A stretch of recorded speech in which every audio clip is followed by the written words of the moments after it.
Nails, hair, hips, heels, ass, fat, lips, real, purse, full, big bills, bitch, I'm a big deal. Legs, face, eyes, thin waist, thick thighs. You, me, you, wish, new phone, who, this. Hey bitches, it's Holland. What's good? So today, my kings and queens, I'm just going to go on a little tangent. So, this year there have been many people to have been exposed and dragged by stan Twitter for talking mess about the K-pop industry, and saying that the reason they aren't into K-pop is because of the dark side of K-pop. The main reason why I get annoyed constantly by this argument is that they fail to acknowledge the fact that the K-pop industry isn't the only industry to have these issues. So, to prove this, I'm basically going to talk about the aspects of the dark side of K-pop and give examples that have similarly occurred in Hollywood and in the Western entertainment industry in general.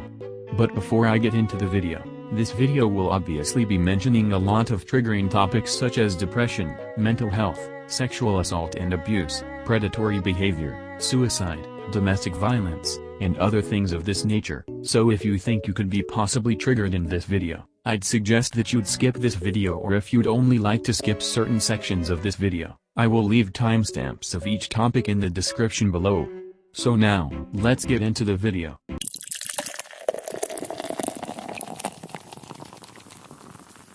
The first topic I'm going to talk about are extreme diets and eating disorders.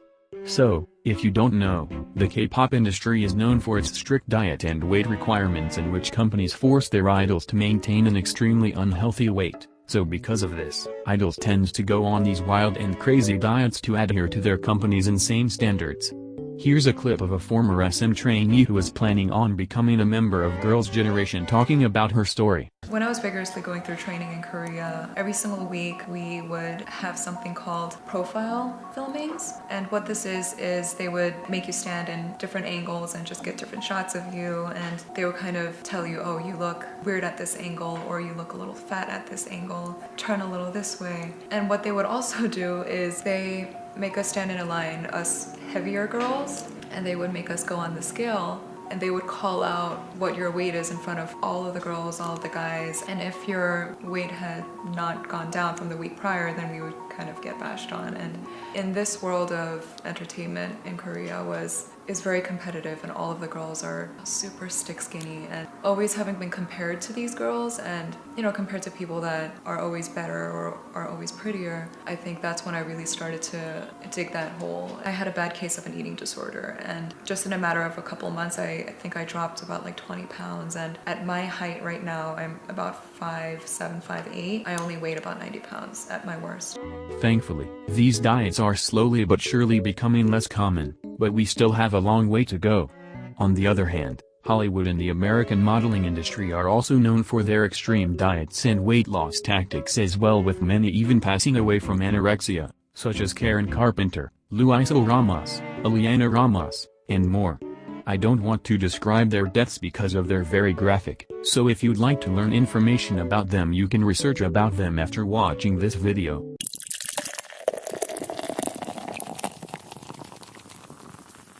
The next thing we have is our slave contracts. If you don't know, slave contracts were basically contracts in the K-pop industry that would force idols to stay under their management without allowing them the freedom to disband from their groups or step away from their companies.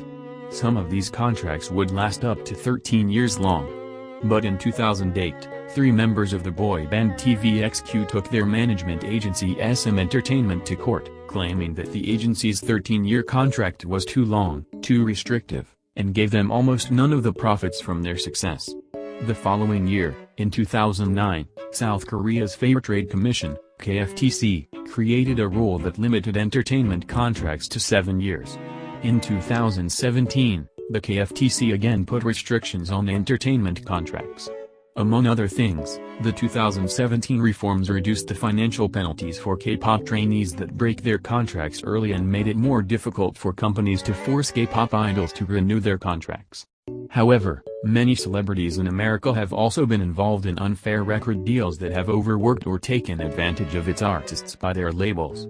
A popular example of this was Fifth Harmony and their labels, SEXU Music, Epic Records, and Legacy Recordings.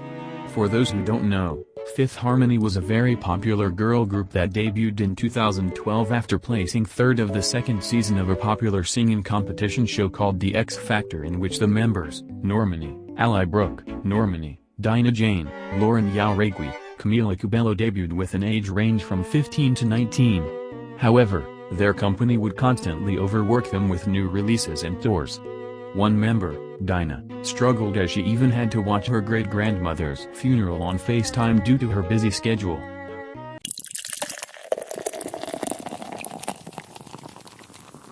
Another aspect of the dark side of K-pop that also exists in the Western entertainment industry is the predation of women and underage girls, as well as sexual assault and abuse. For instance, there have been many company CEOs and officials that have reportedly sexually assaulted or even raped many of their trainees. For example, during Produce 101 Season 2, a female CEO of a company was reported to have sexually harassed 6 trainees and had to receive police investigation. In addition, Jang Sok-woo, Open World Entertainment's former CEO, was charged with the sexual assault of his trainees and idols. However, this is also common in Hollywood, with people like R. Kelly and Bill Cosby existing, as well as many rappers being involved in sex trafficking and sexual assault of minors. Specifically, R. Kelly was convicted of taking home and manipulating many underage girls. He illegally married Aaliyah at the age of 27 when she was only 15 at the time.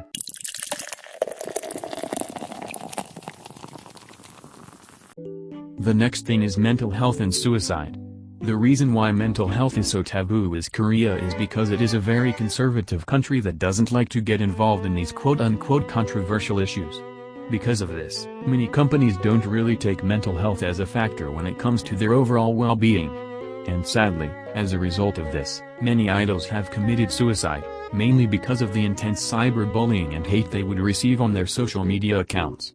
However, especially as of late, the K-pop industry is becoming more empathetic to their idols' mental well-being, which is why many idols have been going on hiatuses and why there have been many organizations that formed to protect idols from online discrimination and cyberbullying.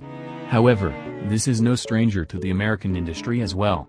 Many American celebrities have also committed suicide due to poor mental health, as well as many to also admit to battling with depression. Ellen DeGeneres, Jim Carrey, Eminem, Chris Evans, and Anne Hathaway are just a few to name. Also, extreme cyberbullying and obsessive stan culture doesn't just exist in K-pop. From someone who lives in the US, it feels like every other week celebrities are being dragged and crucified on social media for the things they've said or the mistakes they've made.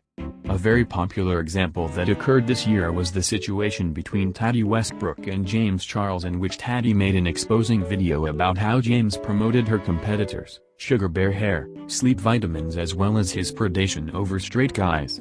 This caused his subscriber count to plummet dramatically and for him to drag to the fullest on Instagram and Twitter. Okay, this is the end of the video. In no way am I using this video to excuse these corrupt aspects about the K-pop industry with these Western counterpart examples, but I am merely using this video as a reminder to K-pop hentais who make this blatantly inaccurate excuse for why they don't like K-pop. Just say that you don't like K-pop and move on. You don't have to bash it just to prove your point. Anyways, thanks for watching. Be sure to comment, like, follow me on Instagram with the link in the description below, and subscribe. Especially subscribe because, according to YouTube, about over 90% of people who watch me aren't subscribed, so if you aren't already subscribed, or your mom's a hoe, lol. And most importantly, remember to stay snatched.